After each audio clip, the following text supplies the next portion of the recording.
nakahiga, iniisip kung ano ang layunin sa buhay. Kung ako ba ay mahalaga o isa lang na walang kwentang bagay.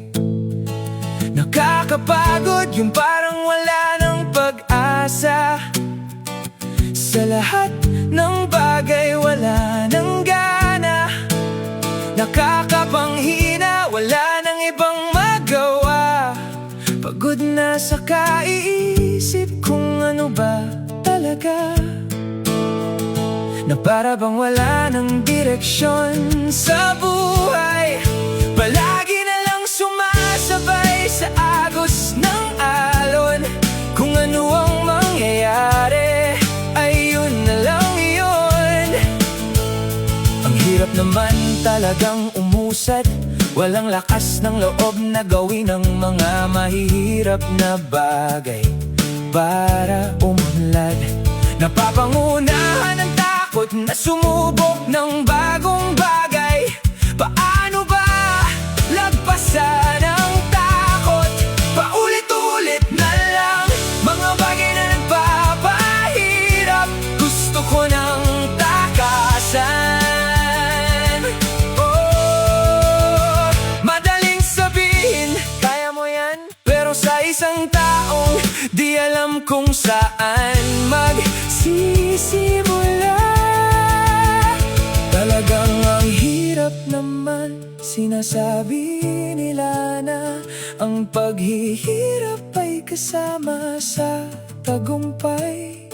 Hindi ka magiging talunan kung iyong sinusubukan. Pero ang tanong lang ng karamihan, saan ako magsisimula? Paano ba lagpasan ang takot? Paulit-ulit na lang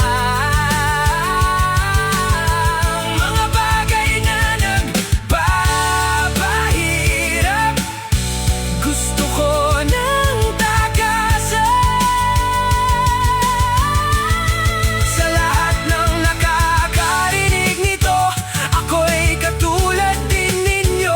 Mahirap mang magsimula, lalo na kung wala namang naniniwala. Pero ang kailangan lang natin ay yung paniniwalang hindi tayo nag-iisa. Kahit nahihirapan man tayo, magpatuloy lang sa laban ng buhay. Maniwala tayong kasama natin ang Diyos. Mahirapan man tayo sa mundong ito, ang mahalaga, sinusubukan nating labanan ang mga paghihirap na kinakaharap.